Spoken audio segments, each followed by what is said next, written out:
Right now, if you have cable, you pay on average $231 a year just to rent this, a set-top box. And you can pretty much only get it from one place, your cable provider. Well, let's take a look at what we're dealing with here.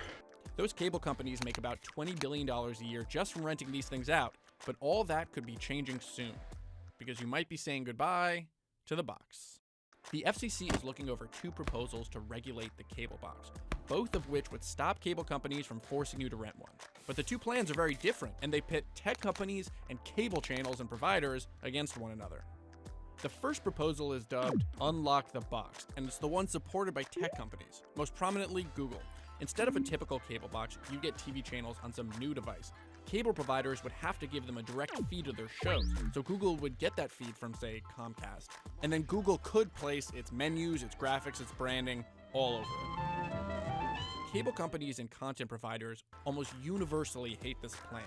They say it makes their content easier to pirate, that they're handing over their entire content to tech companies and will have no say in how it's ultimately distributed. Things that may seem minor, like what number a cable channel is actually decided after intense negotiations between providers and channels. This leads us to the second proposal, and this is the one favored by the cable companies. It's called Ditch the Box. The counter-proposal more closely resembles the system that we have now, but minus the mandated cable fees. So instead of paying for the box, you could just get it through an app which they control.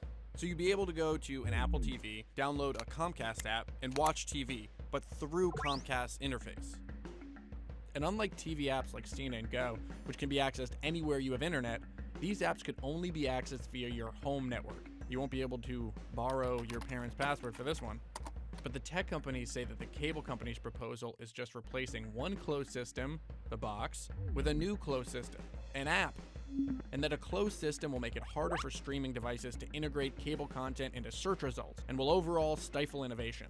And they say that a closed app could force consumers who want to use a DVR to still have to rent a cable box, rental fees and all, essentially forcing consumers to have 2 boxes instead of 1. While the FCC is currently weighing the 2 proposals, what is clear is that the days of the cable box rental fees might soon be coming to an end.